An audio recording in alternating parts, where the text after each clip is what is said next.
Good evening. It's an explosive allegation. A new report tonight lifts the veil on a kind of invisible war. Pinpoints the attack to a building in a military complex in China.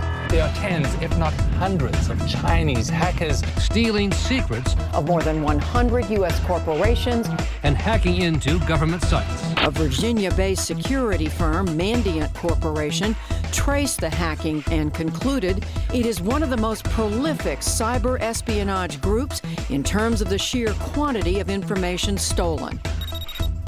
The newest allegations of cyber attacks by the Chinese government came up at the White House today. America must also face the rapidly growing threat from cyber attacks. Now our enemies are also seeking the ability to sabotage our power grid, our financial institutions, our air traffic control systems. The White House today confirmed the severity of the Chinese cyber espionage. We have repeatedly raised our concerns at the highest levels about cyber theft with senior Chinese officials. But China remains in denial. We have stressed many times that hacking attacks are transnational and anonymous. Determining their origins is extremely difficult. For the first time, the president's national security advisor saying cyber attacks are now the #1 U.S. issue. Now, just today, the Obama administration, they rolled out their trade secret theft strategy. This comes just a day after your report is put out.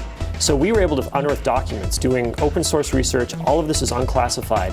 That showed, for example, a letter from China Telecom. And it said, we need to put a circuit in for 61398. And by the way, if you don't know how important they are, they're the 3rd Department, 2nd Bureau of the PLA. Led us to the location, led us to pictures of the building, led us to contractual documents that show that it's a military unit in that building.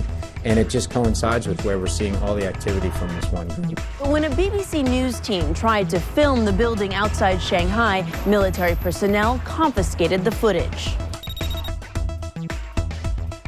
It's seemingly, on face value, a well-researched piece of work. This is a new normal. This is how espionage is waged in this century, and we should come to expect more of it.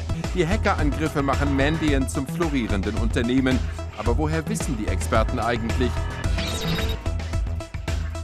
They exploit human vulnerability and human weakness. It only takes one of them to be kind of foiled or fooled into doing something. It's costing, according to U.S. intelligence, hundreds of billions of dollars and thousands of U.S. jobs every year. When these companies are engaging in business in China, they really are going up against the full panoply of resources of the Chinese government. Everybody needs to get smarter from each breach. Mandiant says cyber defenses can be improved if companies share more information about the break-ins. Right now, when folks get breached, nobody's learning from it. Nobody's benefiting from it.